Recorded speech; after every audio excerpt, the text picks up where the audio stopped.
Hi friends, it's Star Thrifter and I have a what will be listed video. That means showing the items that I have picked out for listing today. We'll get right on to it. I list everything on eBay and then only certain thing on Poshmark if I think it'll sell over there. We'll get right with it. I don't know what's in this bag. I already had this sorted a while ago. This new in, they were brand new with tags. This is probably not something to pick up, but I thought I'd give it a try because it was $1.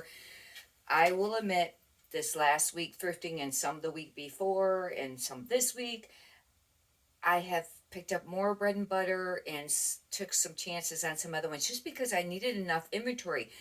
I was trying to go with the model of doing a high sell-through rate and sell for more money items, but I don't find a ton of them when I go out thrifting. I've been trying to figure out a way to do it to source online, but some of it's a little bit too pricey that I've come across. But to keep checking on that, write in the comments if you have a way that you source online that you find that's beneficial. But anyhow, I don't know about these. See, it's just that kind of name. However, it's just lightly tacked. Now, the real expensive brands can be like that. They'll be lightly tacked on the sides, but the really cheap stuff has been doing that too. I don't know.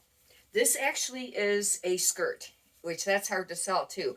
But the reason I thought maybe I could sell it is because it's got the tiered look, and maybe as a prairie, even though maxi is what you'd want to pick up. Like I said, these aren't some of my best.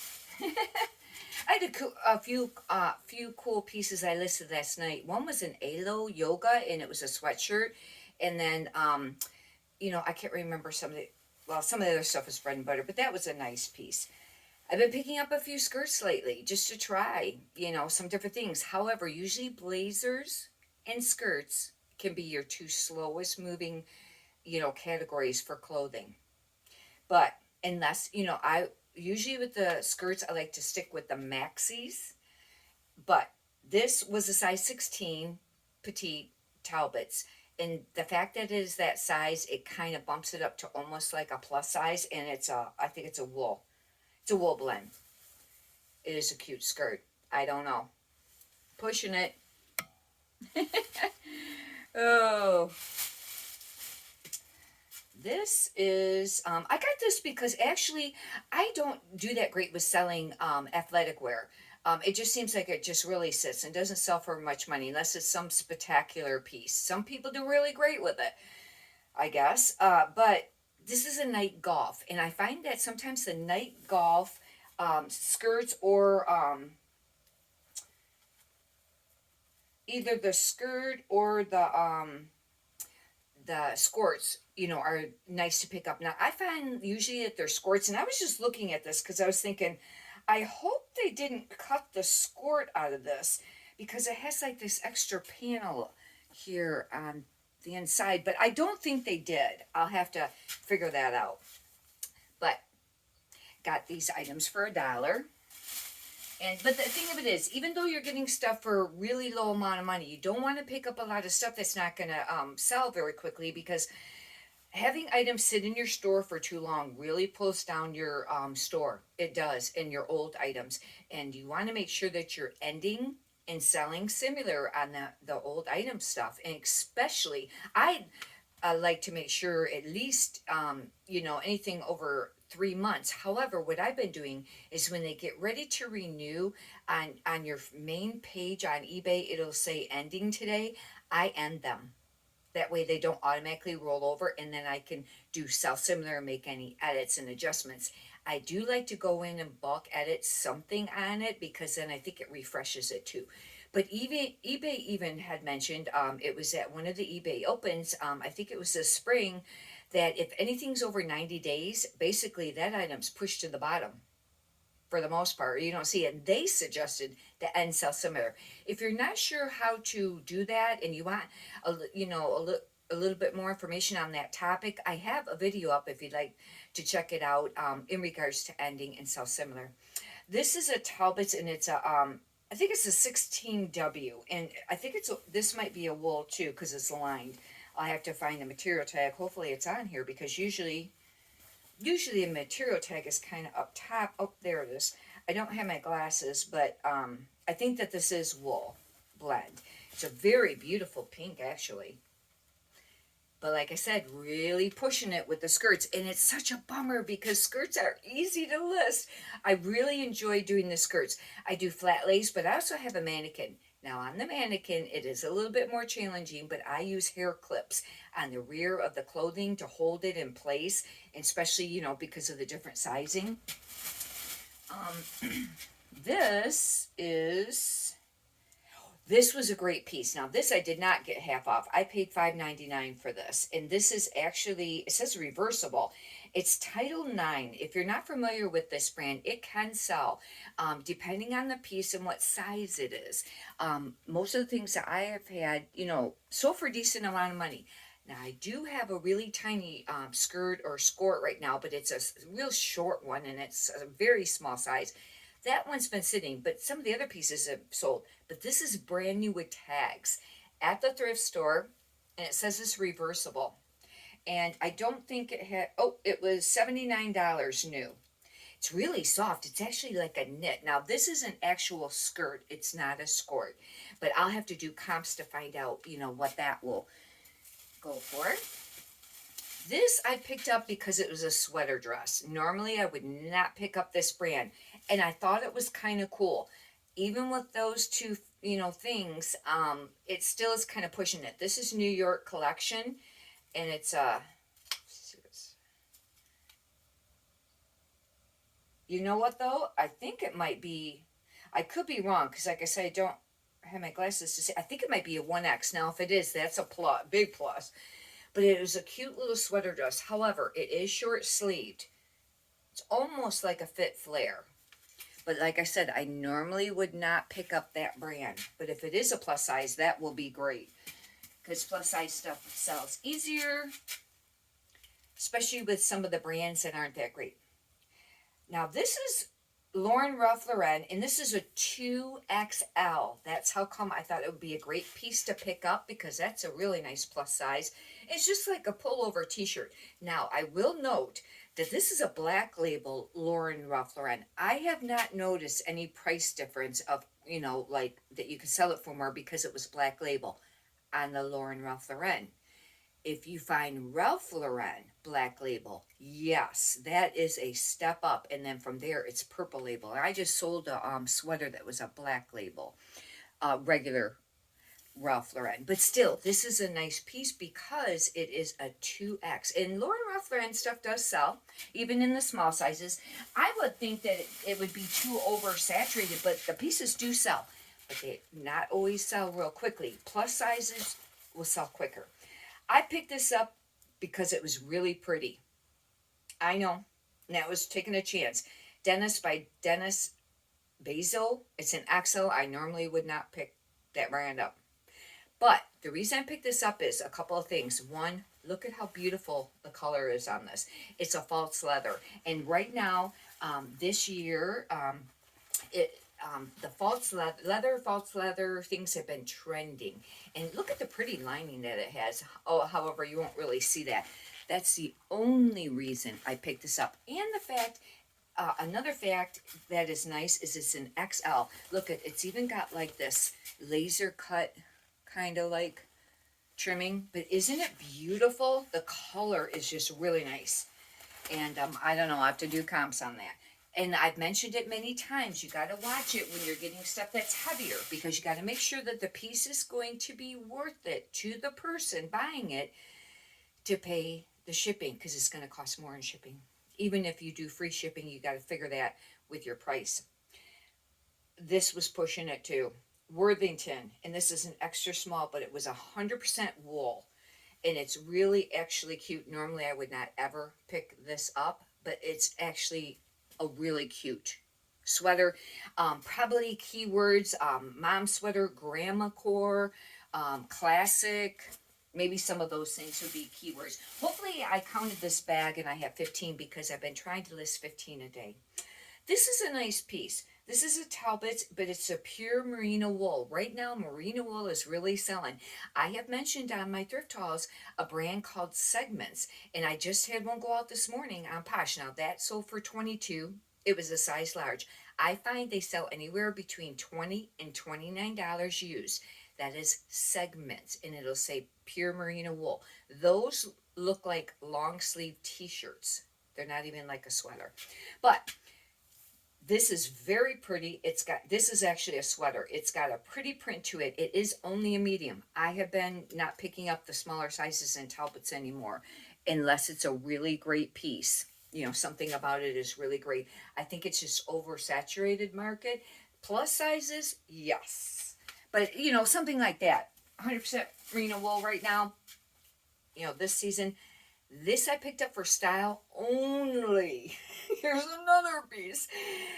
It's H&M. I don't normally ever pick this brand up, but the reason I got this is because it's super cute sweater dress, and it's kind of moto. You know, M-O-T-O, moto. You know, sweater dress. It's got like the false leather on it, and I thought this was adorable. It actually is super cute. I can't tell what size it is on here. But anyhow, and I'll have to see, you know, it's actually pretty soft. It could have actually some merino wool in it. Or it might just be, you know, a mix or a rayon. Uh-oh, material tag has been cut. I won't be able to find out that. That's a bummer because sometimes some of those brands could have some decent material. It could have been merino wool. This is another sweater dress, but I think this is plus size. It's I don't know. I should have really grabbed my glasses. It's Gabby in Style or something? I don't know. But it's a 1X. And now this is another 2 short sleeve, which long sleeve would be best. But it's got that chevron. If you're not familiar with what chevron is, this would be a chevron like that. And a brand that's really great is Missoni. And that's one of their trade looks. If you find that. But see, I don't know what that is. That last one, I don't know if I showed it. It was just an H&M. But anyways, this is I think a plus size. It's a 1X. And hopefully that will sell. Now, me personally, I don't wear sweater dresses that much.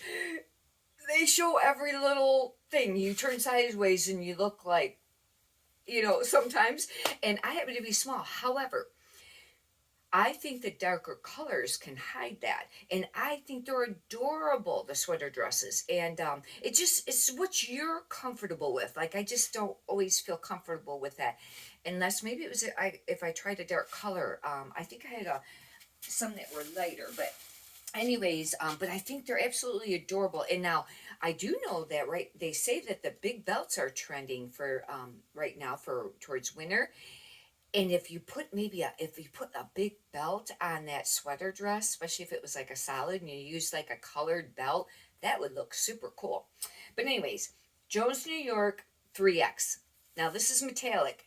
I avoid picking up metallic stuff, sweaters and things that have metallic, because I think that they do not move very quickly unless it's a really cool looking piece. But the fact that this was plaid, it is a 3X is the reason I got it. But it's got the metallic. And now you can see it when I hold it up here, but when you photograph metallic, it's hard to show that, especially, you know, if you're showing the whole piece like from here, it doesn't look too metallic, you know, but I always try to get a photo where it can kind of show it, even if it's like a really up close picture of the fabric. In fact, I've been doing that lately when I take a picture of the clothing, you know, you do the front, the rear, and the measurements and the tag, you know, brand tag, material tag. But a lot of times I will take a picture up close of the actual piece of clothing. That way they can really see, you know, what it looks like in the detail. This is T by Talbots, and I have not done that great with T by Talbots. However, this is a 1X. Hopefully that will make it sell. But the smaller sizes, but it was probably because they were smaller sizes. This actually looks like it's in excellent condition. It's a super cute little shirt sleeve tee, and it's got a tie on the side. It's really cute. And I've been, you know, I still pick up some of the stuff that's not, you know, the season, but obviously you're going to want to stay with things that is for the season. But I do start shopping for the next season way ahead of time too. And I've been shopping for the sweaters for quite a long time now, you know, and especially over the summer too, because sometimes the other categories are picked over, but yeah, I've been, you know, I picked them up ahead of time. I have mentioned it before, though, in regards to sweaters. Cardigans are basically something that should sell mostly year round. Because if you think about it, if you work in an office in the summertime, you might want a cardigan sweater. You go out to the restaurant, the air conditioning's on, you might want a sweater. You know what I mean? But anyhow, this is a Chico's, and I think it's a Chico's 3. I try to pick up mostly only Chico's 3 because it is like an XL, unless it's a really spectacular piece. Um, but this is a really cute sweater. It's a 2 button, and it's a little longer. It's not really a duster, but it is a little bit longer. It'd be like more like a tunic sweater, and it's actually really cute. And that's how come I went ahead and picked that up, and I got it for $1. It's just acrylic, I think. But anyways, that should be 15 pieces. And I will mention this. I've been thinking about selling on Whatnot. I've been holding off because I was like, to tell you the truth, it wasn't that the fact that you have to do the live selling that didn't bother me. It's the fact that I didn't want to have to learn another platform. You know how much work that is. You have to learn the whole process, and that's a big process. You have to learn, get it all set up and get your account set up. How are you going to get paid? How the shipping works, and then how to actually do it, and then it takes time to build, like an audience, or followers, for some of that. However, I do think that you can be, a great do great on Whatnot, even if you don't have a big social following. However, that's going to be beneficial, but I think you can build up from there, but it might take time. Another thing is the stuff sells for less money generally, but it'd be great for some of the other things moving that don't move real quick, that's been sitting. Or maybe I will try the Posh live sales. Now, I have been like against them because I really don't like it. I thought they really brought that site down, and I really enjoy selling on Poshmark. However, it's been a long time now. Both of these have been out for quite a while, and I haven't done either. And the sales on eBay have been increasing. We're fourth quarter, but this last week they're down. And Poshmark, it's like this. Sometimes this can be pretty great, and other times not. Obviously, it depends on how much you're listing every day. And if you miss any days listing, that makes a big difference. And I have had that. And I know I have to get more up on that to where a listing every day. But I just thought it just seems like I thought maybe it'd just be like a passing trend, but no. It seems like it's real popular. And I was thinking, well, maybe I just need, I think, another stream of income. And I thought, well, I might have to try it, but I don't know. Still thinking about it. Write in the comments if you have tried it, or maybe what you think about it. Like I said, I was not for either one of it, really. And especially, I really think that it hurt the Poshmark, site as far as like regular sales. And I really enjoy selling on Poshmark. It is actually way easier than selling on eBay. I think the listing is easier. The customer support has been excellent. As far as things that I've had come up, they're excellent. And then two, the shipping's easier. You don't have to ship every, next day. You have a couple of days, where on eBay I have a, next day shipping, or, one day shipping, or whatever, you know what I mean, the next day. And but I just really like it, and it's just like, it just seems easier. However, there's way more traffic on eBay. I have the majority of my sales are still always from eBay. Now, if I have something that's expensive, or a little wondering about it, when you sell it, and maybe you've listed that it's got maybe an issue or something like that, but you have it fully, disclosed, it's easier to sell on Poshmark because basically, for the most part, there's not returns. But on eBay, especially if it's something expensive, I like to sell that stuff. Even though it's listed on both, I'm really happy when it sells over on eBay. In fact, on Poshmark, I sold a sweater this week, and I did take a lesser price for it. However, I still made great money on it on Poshmark because I'd rather have it sell over there. Because on eBay, the returns are just terrible. I know I was reading the Facebook groups, and somebody had posted regarding the returns, and especially with clothing, and that they seem like theirs had been quite a bit lately.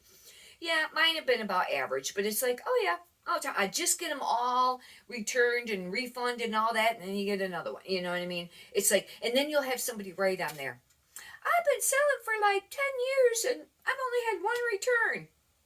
Do they sell clothes or do they never list? Or maybe they only listed one item. No, just kidding. But you know what I mean? It's like, obviously not in clothing, because the majority of them is doesn't fit.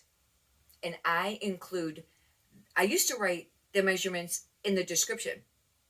Now I take the actual measurements with the photos and I take a close up picture. I don't do all the way across for the bust and the waist unless it's a small piece, especially for plus size clothing, because when you take that photo and then you have it listed, it's like way out there. They'd have to zoom way in to see what that, really was. What I've been doing is I've been putting I have a metal tape measure, and then I made like these little pieces of paper. Actually, they're from my label printer, and I cut them, and it says bust and waist and hip area, and I put it right by it. That way they have a close-up. Now it doesn't show it all the way across, and that could be an issue because they could probably say, well, maybe you didn't have it lined up right, but I haven't had one of those yet. However, the most majority of all the returns are doesn't fit. And even though it's a size, and some of them, it's like, how can that not fit? It's something that's like stretchy or something like that. I don't know. But it's like, that's a majority of it. Now, you can go with no refunds. Don't accept refunds. However, that affects where you rank, with eBay, because they want you to be able to do returns. You don't offer returns, your listings can be lower. Here, they say, anyways. And if you offer free returns, then you're up here. But no, I tried that. There ain't no way. No, not doing that. I did that, and it just seemed like you got a bunch of them, and then it cost a lot of money, because then you're paying for the return shipping, even though they paid the original. Now I have it. I accept returns, but they have to pay for return shipping. That means when I receive the item, I only have to return what they paid for the item, not the shipping. That means they paid the original shipping and the return shipping. However, if it's an item not as described, then you have to pay for the shipping label to be returned. And when you refund, excuse me, you have to return the original shipping. And sometimes you got to watch it, because some of them will say you have an option whether to return. And I don't know if it's on the items not as described, because that should always come up, to return the whole amount with the original shipping. But if look at it to make sure, if you're doing one, that it is including that return shipping. Because if not, I've had them to where eBay only required me to return the item amount. And that's probably like maybe for items not described, or maybe they had an issue with it, but they didn't click on item not as described. And then they went to eBay and requested the shipping. Now, eBay did not make me liable for that. They covered it. But I didn't have to. And it was no ding on my account, because I returned what eBay suggested for me to return on the shipping. But if it's, like I said, item not as described, you have to return the original shipping and pay for the return shipping. Anyhow, hopefully you've benefited from this. If you'd like, you can subscribe. And if you could do me a favor and push the thumbs up button, I'd greatly appreciate that if you got valuable content from this. Many prosperous sales to you. Thank you.